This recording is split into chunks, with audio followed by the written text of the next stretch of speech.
بسم اللہ الرحمن الرحیم۔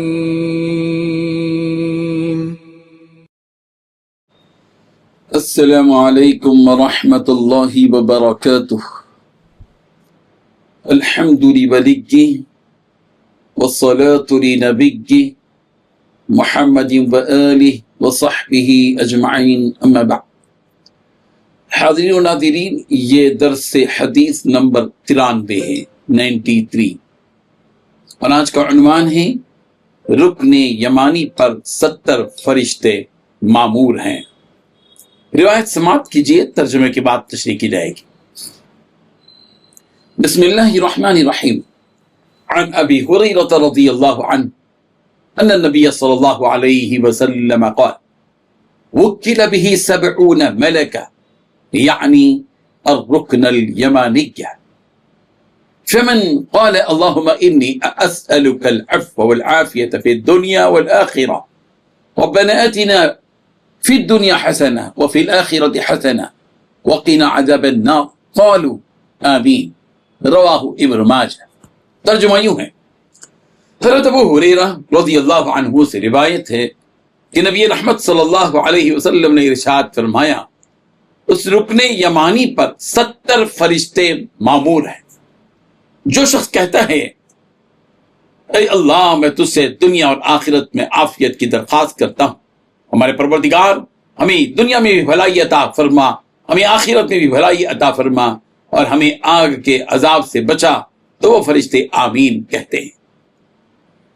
اس حدیث میں 3 باتیں بتلائی گئی ہیں۔ پہلی بات، رکن یمانی پر 70 فرشتے مامور ہیں۔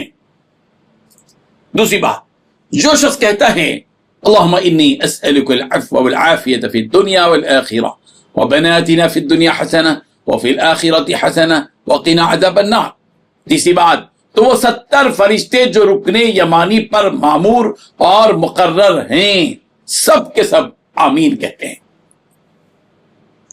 بزرگان محترم، کعبۃ اللہ کے 4 کونے ہیں، ہر کونے کو رکن کہا جاتا ہے۔ اس کے 4 کونوں کو میں سے ہر ایک کے نام دیے گئے ہیں۔ 4 کونوں کے 4 نام ہیں رکن کے نام سے: رکن حجر اسود، رکن یمانی، رکن شامی، رکن عراق۔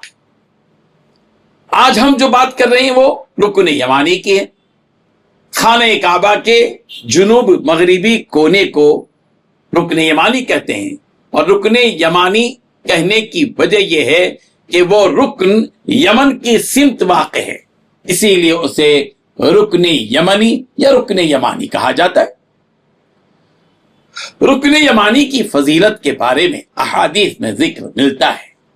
رسول رحمت صلی اللہ علیہ وسلم رکن یمانی کا استلام کرتے تھے، یعنی اسے ہاتھ سے چھوتے تھے، اور رکن یمانی کے بارے میں فرمایا گیا کہ رکن یمانی کا استلام یعنی رکن یمانی کا چھونا گناہوں کو مٹا دیتا ہے۔ طواف کے دوران رکن یمانی اور حجر اسود کے درمیان یہ دعا مستحب ہے۔ یہ بات ذہن میں رکھیں، ہم جب طواف کرتے آتے ہیں تو حجر اسود کے کونے سے پہلے جو کونا ملتا ہے وہی رکن یمانی ہے، اور رکن یمانی اور حجر اسود کے درمیان کا جو حصہ ہے، طواف کے دوران وہاں یہ پڑھنا مستحب ہے: ربنا آتنا فی الدنیا حسنہ وفی الآخرۃ حسنہ وقنا عذاب النار۔